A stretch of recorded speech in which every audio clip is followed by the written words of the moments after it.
On va installer des centaines de caméras supplémentaires maintenant à la gare et Bonnevoie.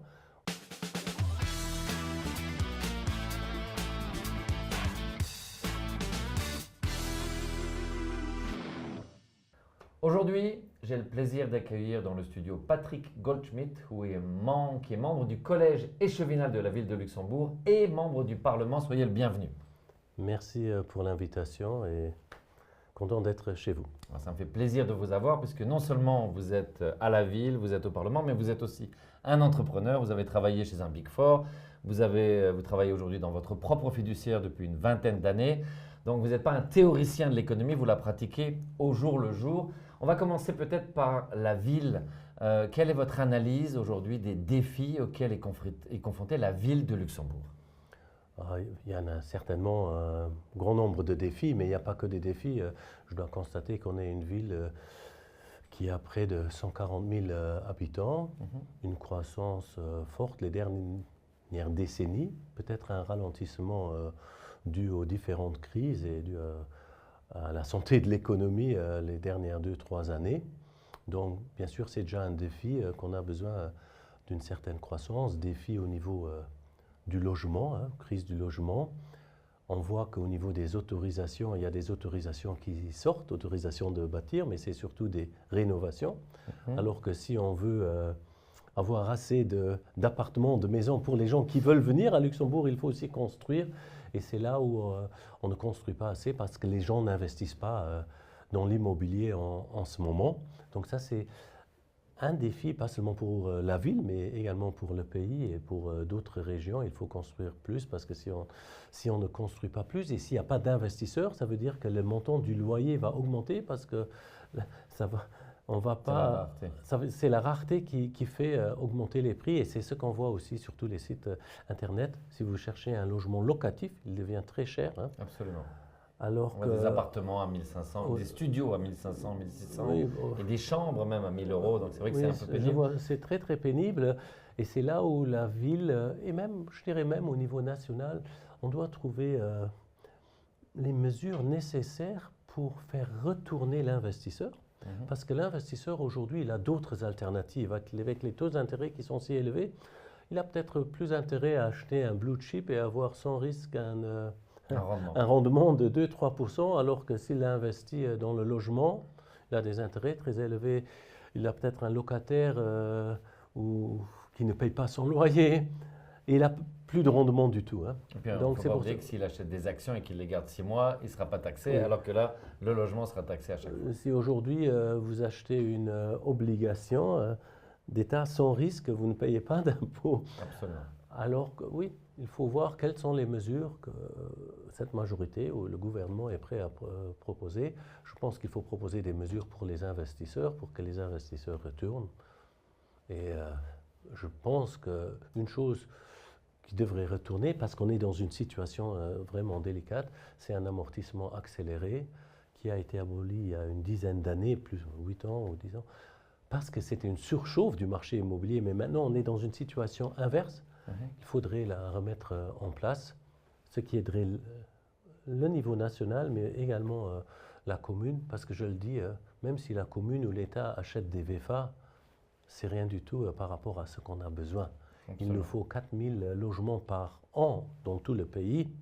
Ce n'est pas les 50 ou 100 qu'on achète ou qu'on finit peut-être chaque année qui vont suffire. Donc ça, c'est pour moi un grand défi. Et bien sûr, ce qu'on constate également, et ce que les gens voient dehors, c'est cette insécurité qu'on trouve et des phénomènes qu'on n'a pas vus au Luxembourg et ni en ville il y a une dizaine ou une vingtaine d'années. Et les gens attendent des résultats, que ce soit avec des caméras ou plus de présence policière. Les incivilités qu'on voit dans les transports en commun, aussi nouveau en général, ça ne veut pas dire que il y en a des centaines et des centaines, mais si on a 10, alors qu'il y a 10 ans, il y en avait 0, ça veut dire qu'on a un problème. Donc, c'est des défis journaliers qu'on a. Autre défi, c'est bien sûr la mobilité. Mais je pense aujourd'hui, si je regarde le télétravail, si on a un jour de télétravail par semaine, ça fait 20% de moins de trafic. Qui peut poser aussi des problèmes d'ailleurs pour des commerçants qui ont besoin de ce trafic. C'est un autre problème et on constate en ville qu'il y a beaucoup moins de trafic. On a des axes, comme je dis maintenant, boulevard Joseph II ou route d'Esch, où on voit le trafic du sud qui monte vers le Kirchberg. Mais en général, quand on est résident de la ville, on a peut-être 2-3 minutes d'embouteillage. Alors que si on vient de plus loin, on ne peut que remercier toutes ces personnes qui font plus d'une heure de trajet tous les jours avec embouteillage pour venir travailler et contribuer à l'essor de l'économie luxembourgeoise. Alors, je peux donner un ou deux chiffres. Excusez-moi Non, il n'y a pas de problème, mais je peux donner un ou deux chiffres. C'est vrai qu'on a du mal à se rappeler que le Luxembourg est passé d'une population en 2015 qui était de l'ordre de 520 000 habitants. Aujourd'hui, on est à 682 000. C'est effectivement colossal. On a du mal à avoir du recul sur cette énorme croissance. C'est quasiment 30%. Effectivement, vous parlez de 4 000, 5 000, ça dépend des évaluations, c'est les besoins en construction. Vous avez le chiffre de 2025 ? Combien d'appartements ont été livrés, construits en 2025 ? Je ne peux pas dire en ville de Luxembourg combien ont été livrés, mais pas beaucoup, parce que je pense qu'il n'y a même pas eu, il y a peut-être eu en tout 1500 autorisations. Oui, donc on est très en Y inclut les rénovations. Si on fait des rénovations à la maison, il faut une autorisation si on change des murs. Donc, ça ne veut pas dire que c'était 1500 constructions nouvelles. Absolument. Et si on regarde dehors, est-ce que vous avez vu beaucoup d'immeubles qui ont été livrés? Non. Alors, il n'y a une pas question, assez. J'avais Marc Georgetti à votre place il y a quelques semaines et il me disait qu'une des solutions qui lui paraît évidente, c'est que la ville de Luxembourg est propriétaire de beaucoup de terrains. Et qu'elle pourrait simplement mettre à disposition dans le PAG ces terrains pour de la construction. Qu'est-ce que vous penseriez de cette idée? J'ai déjà entendu ces idées, mais même si la ville de Luxembourg est propriétaire de beaucoup de terrains en ville, et Marc Georgetti, comme vous l'avez cité, le sait très bien, les promoteurs commencent qu'à construire quand ils ont vendu plus de 30% des projets VFA. Ils ne commencent pas avant. Il y a assez de terrains disponibles aujourd'hui, que ce soit Arquebusier, que ce soit au Langfour, au Kirch. Il y a tellement de terrains où des procédures sont en cours, mais les promoteurs ne commencent pas parce qu'il n'y a pas d'acquéreur. Bien sûr, après, c'est clair que la ville ne pourra pas construire elle-même sur tous ces terrains. Si on prend simplement la Porte Ulrich, où on est quand même un grand propriétaire, si nous, on devrait tout construire, je pense que ça nous coûterait entre 500 et 600 millions d'euros. Bien sûr. On ne peut pas. Mais je pense que ce n'est pas ça le Non, le je sujet. sais très bien. Mais le sujet est quand même, est-ce que nous, en tant que ville, on mettrait à disposition, ou bien dans une amphithéose, ou qu'on demanderait le privé de construire dessus? C'est des choses qu'on fait de toute façon. Mais ce n'est pas aujourd'hui. Le souci aujourd'hui, c'est plutôt qui construit, quel risque, et si on a des investisseurs. Il faut que les investisseurs retournent. Moi, je cite toujours l'exemple, dans le temps, il y a 20-30 années, on disait toujours qu'un fonctionnaire d'État, dans sa carrière, il investissait dans 1 ou 2 ou 3 appartements pour un investissement, pour le donner en location, parce qu'on sait tous que les salaires, les rémunérations moyennes des fonctionnaires sont beaucoup plus élevées que dans le privé, et qu'il avait souvent la possibilité d'investir sur ce marché, mais également cet investisseur, il regarde quelles sont mes alternatives, et je pense que l'État doit lui redonner des alternatives, pas d'alternatives, une alternative dans le logement, pour investir dans le logement locatif, et ça aiderait aussi bien les constructeurs, toutes les petites firmes qui sont au risque de tomber en faillite, et derrière tous les hommes et toutes les femmes qui y travaillent. Donc ça, c'est un risque beaucoup plus élevé. Je pense que c'est là où on doit travailler dessus pour que ces personnes reviennent.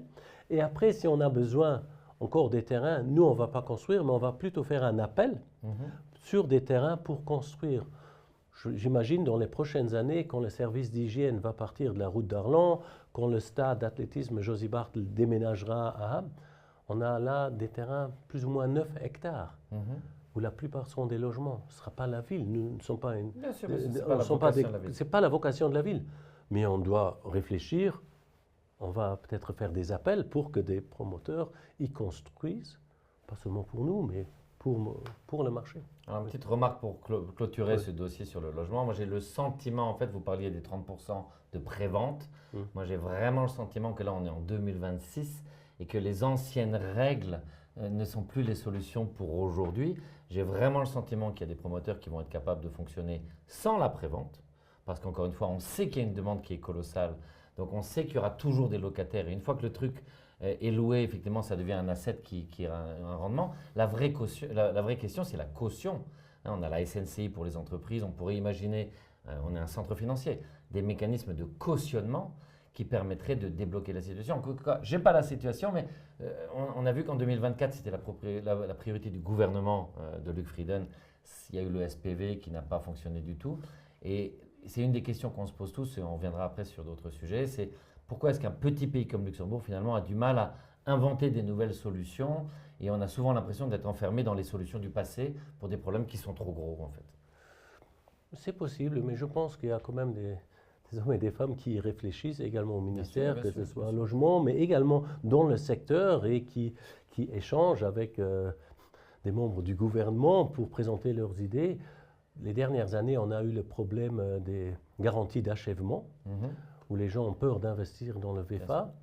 Sur ces garanties d'achèvement, il faut savoir que beaucoup d'assureurs n'ont que la garantie d'achèvement sur ce qui est constructible, Oui, c'est vrai. alors que le terrain n'y est pas. Peut-être il faudrait changer au niveau de la loi, de dire qu'il faut séparer le terrain dans une autre société que la construction, qu'au cas où il y a des problèmes, ou avoir des garanties d'achèvement pour les deux, pour que l'investisseur puisse éventuellement récupérer la somme du terrain et de la construction. C'est un très très bon exemple. Vous Oui. parlez de la garantie d'achèvement. Non. Beaucoup de propriétaires ont appris à leurs dépens que ce n'est pas une garantie d'achèvement du chantier, Exact. que c'est une garantie de remboursement. Ouais. Le problème, c'est que comme ce n'est pas construit, il reste que le terrain et on s'aperçoit que la valorisation du terrain était complètement décalée. Donc, encore une fois, des nouveaux problèmes dramatiques parce que quand le terrain valait quelques milliers d'euros le mètre carré, ça allait. Maintenant, c'est des sommes gigantesques. Et encore une fois, moi, en tant que citoyen luxembourgeois, je suis là depuis longtemps, j'ai vraiment vu ce que c'était les courtes V de l'époque et j'ai l'impression qu'on a perdu ces courtes V, que chacun se renvoie la balle et que, comme je le dis, je n'ai pas la solution, mais je m'étonne qu'on ne formule pas des solutions. Alors on va pouvoir changer de sujet, peut-être aller sur la sécurité. Vous êtes conseiller municipal chargé de la numérisation, donc c'est le fameux sujet des caméras. Aujourd'hui, il n'y a pas longtemps, j'ai pris je pense que c'était un voleur dans ce bâtiment, rue de l'Eau, et j'ai fait des photos pour l'identifier. Quand j'ai été à la police, j'ai failli me faire arrêter parce que c'est interdit de photographier une personne non invitée dans votre bâtiment. J'ai appris ça à mes dépens. Donc, question numéro 1, est-ce qu'on va enfin installer des caméras de surveillance à la gare, à Bonnevoie, un peu partout? Et question numéro 2, est-ce qu'on ne doit pas faire évoluer le cadre législatif? On est en 2026, tout le monde a un téléphone, il y a des gangsters. Est-ce qu'on ne devrait pas créer des cas? Une personne non invitée dans ma résidence, est-ce que je ne devrais pas avoir le droit de la photographier? Moi, je ne peux pas trop vous répondre là-dessus. Ce n'est pas dans mes compétences, tout ce qui est le juridique. Et effectivement, moi, je ne savais pas. Moi, je pensais que si vous avez un intrus dans vos quatre murs qui n'est pas votre invité, que vous avez le droit de l'inviter. Donc, c'est première nouvelle pour moi. Mais Si la porte n'est pas cassée, il a le droit d'être là. Oui, moi, je suis étonné parce que si vous avez des caméras à la maison, la police souvent vous demande est-ce que vous avez des images de caméras. Je peux bien le prendre avec au niveau du ministre de la Sécurité intérieure et également demander au niveau de la police. Mais vous m'avez surtout posé en tant que responsable ou échevin responsable pour tout ce qui est informatique et digitalisation. Vous avez maintenant dit numérisation. Bien sûr, les caméras font également partie, mais la ville informatique, c'est beaucoup plus. Hein, c'est tous les réseaux, c'est les fibres, c'est la connexion de plus de 4000 personnes, c'est le biais. Donc, il y a beaucoup plus, mais si on se limite aux caméras Visupol, on va installer des centaines de caméras supplémentaires maintenant à la gare et Bonnevoie. On a aussi les accords. Et s'il y a une commune qui demande d'installer des caméras et s'il y a les différentes démarches qui ont été faites et quand il y a l'accord, c'est clair que la police va gérer après toutes ces caméras, les écrans, mais c'est à la commune de les installer et de les payer. Okay. Et c'est ce qu'on va faire. Et dans les prochains mois, on va avoir beaucoup de petits chantiers parce que ça va être avec la fibre optique que toutes ces caméras seront connectées. et vous allez trouver à beaucoup plus d'endroits de caméras. Maintenant, comme vous l'avez dit, des caméras, ça va produire des images. Il faut aussi que quelqu'un derrière sanctionne. Et c'est là où, moi, en tant qu'habitant de la ville, en tant que résident, j'espère également qu'il y aura un renforcement de la loi pour qu'il y ait aussi de l'action derrière. Si aujourd'hui, vous vous faites voler un porte-monnaie en ville ou à une terrasse, la police connaît le contrôleur et il va vous dire c'est pas grave, il va m'enfermer aujourd'hui, je suis de nouveau là demain.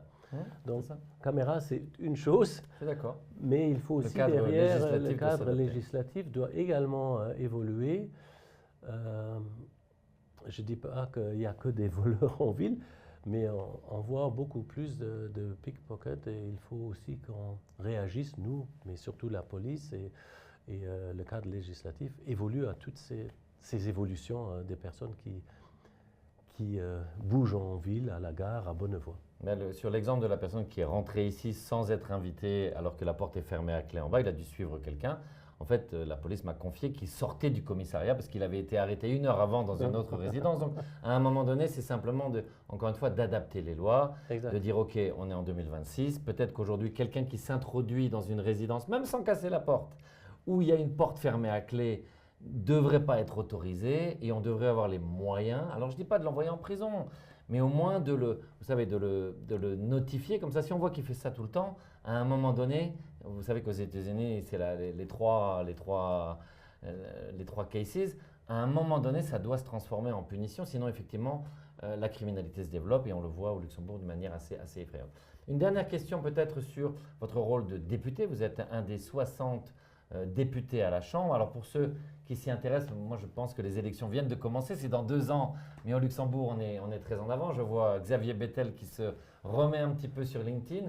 On l'a vu avec l'accueil j'appelle ça des otages du Middle East, même s'ils étaient à l'hôtel pendant 5 jours.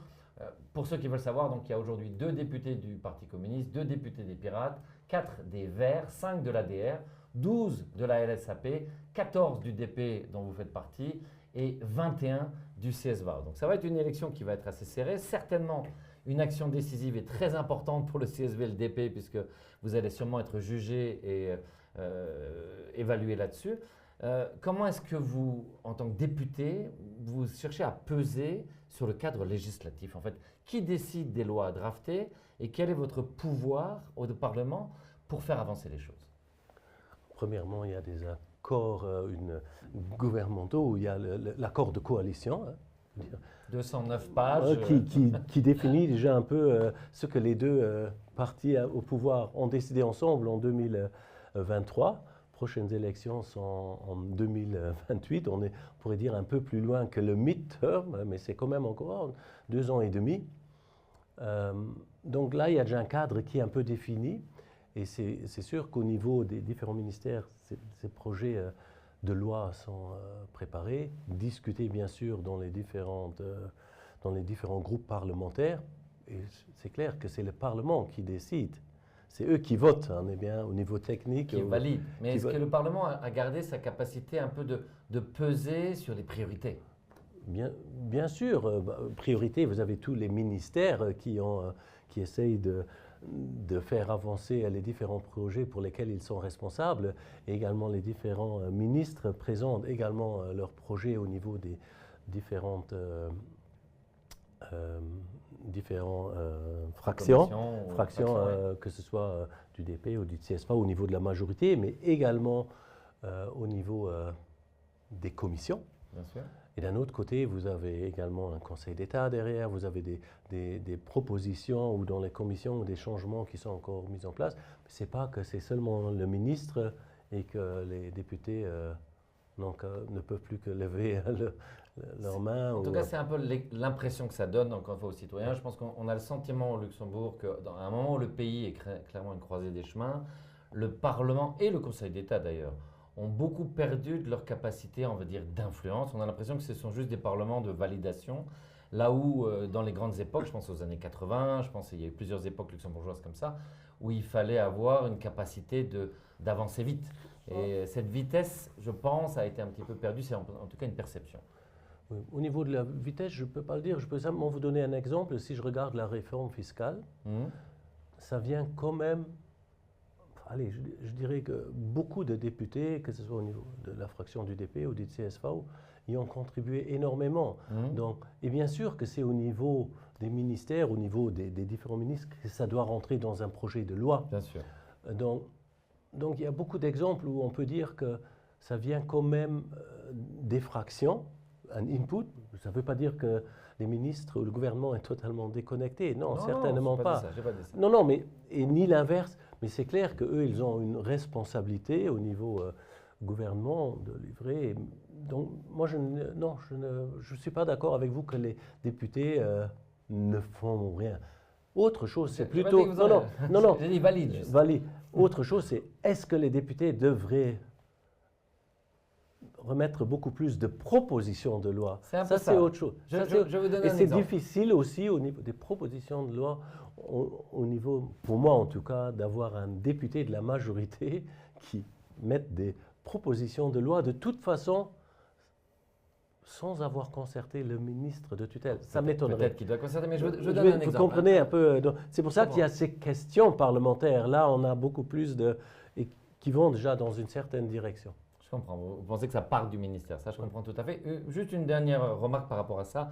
On sait en fait que le monde change à une vitesse phénoménale. 2023, on a l'impression que c'était il y a 30 ans. L'accord de coalition, je le lis tous les 3 mois. Prenons un exemple, c'est 209 pages, mais ça me permet de suivre un peu ce qui est fait, ce qui n'est pas fait. Je coche, ça c'est fait, ça c'est pas fait. Il y a encore beaucoup à faire, mais en tout cas, un exemple typique, c'est l'indexation. L'indexation, ça a été copié-collé de l'accord de coalition de 2018, ce qui est ironique parce que ce n'étaient pas les mêmes partis, à part le DP. Ça tient en 3 lignes. L'indexation, dans sa forme actuelle, ne sera pas remis en cause. OK, 2 ans et demi après, on vient d'avoir 5 indexations. Vous travaillez dans une entreprise privée, vous savez ce que ça veut dire, 12,6% d'augmentation massive de tous les coûts, y compris le loyer. À un moment donné, il faut se dire, voilà, le truc de 2023 ne tient plus, donc qui va avoir le courage de dire finalement notre accord de coalition n'est plus en phase avec la réalité, surtout que vous savez, les syndicats aujourd'hui vont aussi sur le salaire minimum. Donc à un moment donné, ça va poser la question de la compétitivité des entreprises et de leur capacité à survivre.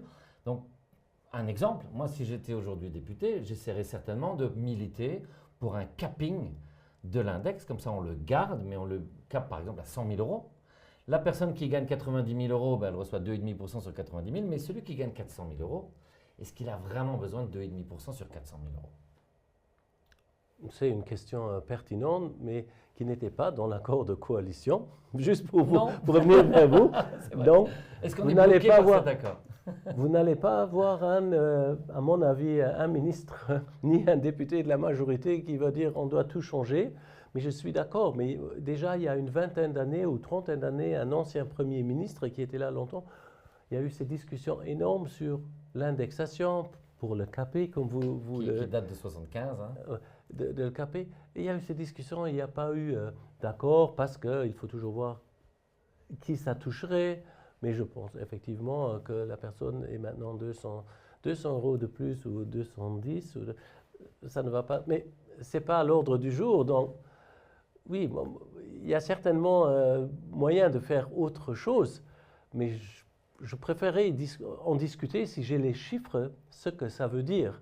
Parce qu'à la limite, vous avez aussi, pas dans le public, mais dans le privé, peut-être des personnes qui gagnent 10, 12 000. S'il y a trop d'indexation, il y aura moins de bonus. Parce que là, les entreprises privées ont peut-être des moyens de jouer. Surtout dans les sociétés américaines, bien oui, sûr. Dans des sociétés. Bien sûr. Moi, j'ai un budget pour la personne de 120 000. Si maintenant, avec l'index, il est déjà à 140, mais les 20, je les calcule comme, déjà comme bonus acquis. Est-ce que ça lui apporte quelque chose? Mais l'indexation, il faut y réfléchir également au niveau de la sécurité sociale.